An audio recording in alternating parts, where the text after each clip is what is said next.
अपनी लाइफ में अलग अलग तरह की फैंटेसी को जीना पसंद करते हैं। कोई एंजॉय कर पाते हैं तो कोई नहीं कर पाते।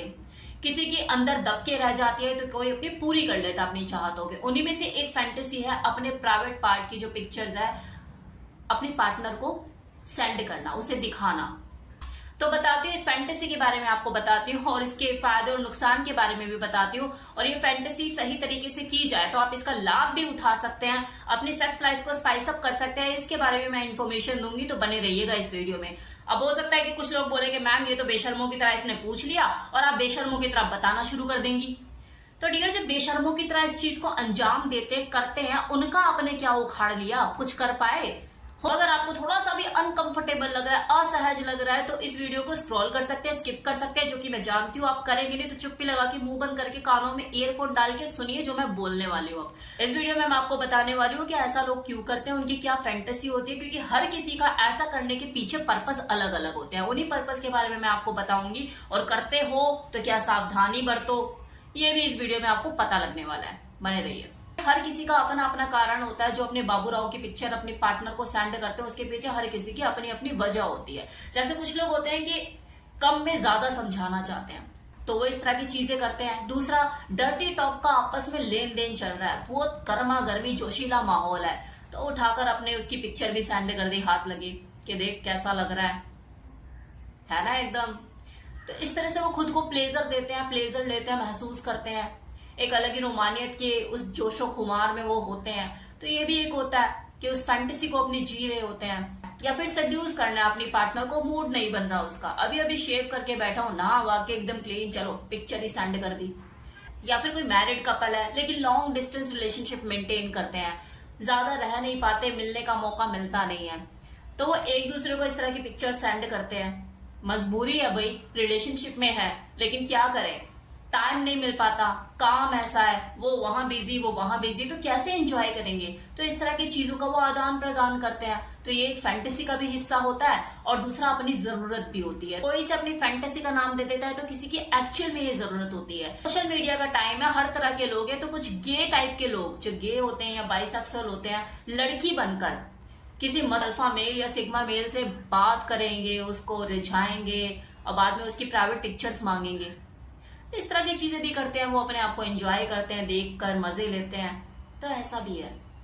और रह गई बात कि किसी लड़की को ये पसंद आता है कि उसका जो पार्टनर उसे प्राइवेट पिक्चर सेंड करे, तो जी बिल्कुल, वो भी इंसान है, उसे भी पसंद आता है। जिस तरह से किसी लड़की के बूब्स, उसके प्राइवेट पार्ट को पिक्चर्स देखकर आपको एक्साइटमेंट फील होता है, आपको अराउजल महसूस होता है, सेम लड़की को भी होता है, वो भी इंसान है, उसको भी अच्छा लगता है कि यार मुझे देख के अगले का इरेक्ट हो चुका और उसने मुझे पिक्चर सेंड करी है, रियली इट्स टू गुड। और सच में अगर उसके हिसाब की चीज है तो उसको और एक्साइटमेंट होती है, उसको अराउजल बढ़ता है उसका। लेकिन एक चीज का ध्यान रखिए, अगर आप अनमैरिड कपल हो और अपने बाबूराव की पिक्चर अपनी पार्टनर को दिखाना चाहते हो, उसे सेड्यूस करना चाहते हो, XYZ जो भी आपकी फैंटेसी है, तो उससे परमिशन जरूर ले, उससे कंसेंट जरूर ले। ऐसी मत उठाकर कुछ भी भेजो, वरना उसको आपत्तिजनक लग सकता है कि क्या है।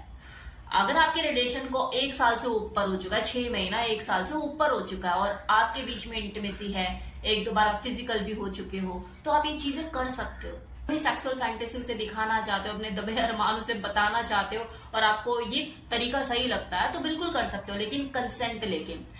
वहीं अगर आपका रिलेशन अभी जुम्मा 4 दिन हुए हैं और आप हबड़ा तबड़ी में कुछ ऐसा कर बैठते हो कि हाँ कंसेंट भी नहीं लिया और अपने इमेजेस, अपनी पिक्चर सेंड कर दी, फिर आपकी इमेज की धज्जियां उड़ जाएंगी।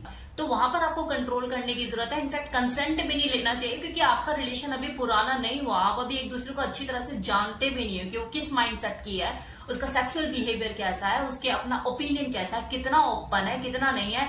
और अपने दबे और अरमानों को जो निकल निकल के बाहर आ रहे हैं, उन्हें दबा के ही रखो, क्योंकि हर चीज का सही टाइम होता है, हर काम को करने का सही टाइम होता है, तो वेट कीजिए उस टाइम का। अब अगर मैरिड कपल की बात करूं, खासकर वो लोग जो कि रोज रोज एक दूसरे को देखते हैं, तो वो देख देख के खुद को ऑलरेडी बोर हो चुके होते हैं, वो तो क्या ही इन चीजों को करेंगे। लेकिन हाँ, करके देखोगे, अगर कभी ट्राई किया, तो आपका रिश्ता आपको पुराने से नया होता नजर आएगा, क्योंकि फैंटेसी चीज ही ऐसी है, आपकी सेक्स लाइफ में रोमानियत भर देती है, नया सा कर देती है। तो बोलेंगे कि बीवी के साथ ये चीजें नहीं होती। जब तक बीवी को बीवी की नजर से देखते रहोगे तो अगले 10 साल तक ये चीजें नहीं होंगी। जैसे ही बीवी को गर्लफ्रेंड की नजर से देखना शुरू किया, अपने आप ही चीजें होना शुरू हो जाएंगी। अपने बाबूराव के पिक्चर खींचने के भी तरीके होते हैं। ऐसा नहीं होता कि आपने किसी भी एंगल से खींच लिया, कहीं भी जैसी मर्जी लाइटनिंग है, हाँ बस पिक्चर भेजने से मतलब है। ऐसे में तो अगर साइज बैंगन जैसा है तो भिंडी ऐसा नजर आ रहा है, ऐसा एंगल मत शूट करो ना। मतलब वो भी देखे कि यार ये सही में ऐसा है क्या, मतलब अट्रैक्टिव ना लगे। तो अट्रैक्टिव किसी चीज को दिखाने के लिए बहुत सी चीजों का रोल होता है, क्राइटेरिया होता है उसका, आप पिक्चर कैसे खींचे। तो लाइटनिंग का पूरा ध्यान रखो कि लाइटनिंग कैसी है, और अलग अलग लाइट में फोटोज खींचो। जैसे सनरेज आ रही है, अगर धूप आ रही, धूप की रोशनी में खींचो। ट्यूबलाइट के सामने खींचो तो कभी बल्ब का यूज करो, येलो कलर की। मतलब हर किसी लाइटनिंग में देखो कि किस तरह का पिक्चर आ रहा है। और दूसरा, एंगल बहुत मैटर करता है। किस एंगल से पिक्चर खींच रहे हो, किस एंगल से आपका जो साइज है, जो शेप है, जो फीचर्स हैं उसके, वो किस एंगल से बेस्ट नजर आ रहे हैं। कौन सा पिक्चर बेस्ट आया, वो आपको अलग अलग एंगल से खींचना पड़ेगा। लेफ्ट से, राइट से, फ्रंट से, मिरर का भी आप यूज कर सकते हो। तो जो बेस्ट एंगल से आपकी पिक्चर आती है प्राइवेट पार्ट की, वो खींचो।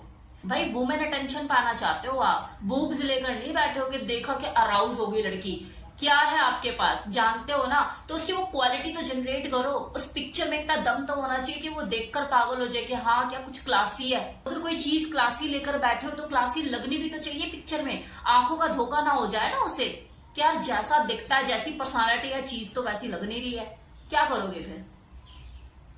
तो 50 शॉट लोगे तब जाके कोई एक ढंग की पिक्चर निकलेगी भेजने लायक। अब सबसे इंपॉर्टेंट चीज, माना कि आप अपने आप को एक्सपोज कर रहे हो, अपनी पिक्चर जो है, अपने प्राइवेट मोमेंट शेयर कर रहे हो, अपनी पिक्चर सेंड कर रहे हो, लेकिन आपको इतना विश्वास जरूर होना चाहिए अपने पार्टनर पे कि हाँ मैं किसी सही बंदे को ही अपनी पिक्चर सेंड कर रहा हूँ। अब जब तक ये वाला लेवल आपके रिलेशनशिप का ना आ जाए कि नहीं ये और मैं एक ही है, इसकी सिक्योरिटी, इसकी प्राइवेसी मेरी प्राइवेसी, उसकी प्राइवेसी मेरी प्राइवेसी, जब तक ये वाला आपके रिलेशनशिप में चीज ना आ जाए। और दूसरी चीज, चाहे आपका रिलेशन जितना भी पुराना हो, जितने भी आप ट्रस्टवर्दी हो, कभी भी अपने फेस के साथ पिक्चर मत भेजना अपने प्राइवेट पार्ट की। मैं ये नहीं कह रही कि नहीं वो आपको लीक कर सकता है, धोखा दे सकता है, भाई फोन है, कहीं भी गिर गया, कुछ हो गया, XYZ, कैसे भी लीक होगी पिक्चर, क्या कर लोगे, कुछ नहीं कर पाओगे ना। एक दूसरे के ऊपर शक करते रह जाओगे और आपका रिश्ता भी खराब होगा। अब अगर मैरिड कपल की बात करो तो देखो 4 साल के बाद तो वैसे ही बोर हो लेते हैं, उनके पास खुद के लिए टाइम नहीं होता, वो सेवादार बन के रह जाते हैं कि तू मेरी सेवा करती रहे, मैं तेरी सेवा करता रहूंगा, तू मेरे बच्चे और मेरी फैमिली को देख ले, मैं तेरे खर्चे उठा लूंगा। वो सेवादारी में लगे रहते हैं, तो उनके पास नॉर्मली एक रूटीन सेक्स के अलावा ही टाइम नहीं होता, तो वो इस तरह के एक्सपेरिमेंट में क्या पड़ेंगे। लेकिन हाँ अगर कुछ अलग किस्म के लोग हैं, वो लाइफस्टाइल वाले, तो उनको तो मुझे बताने की जरूरत भी नहीं है, वो खुद ही एक्सपर्ट है इन चीजों में कि कैसे अपनी प्राइवेसी को मेंटेन किया जाता है, किस तरह से इस तरह की फैंटेसी को जिया जाता है। इस तरह की फैंटेसी लोगों की होती है, लोग जीते हैं, एंजॉय करते हैं। एंजॉय करने में कोई बुराई नहीं है, लेकिन बस प्राइवेसी और सिक्योरिटी का ध्यान रखें एक दूसरे की और एंजॉय करें, कोई दिक्कत ही नहीं है। चलिए, टेक केयर, बाय बाय।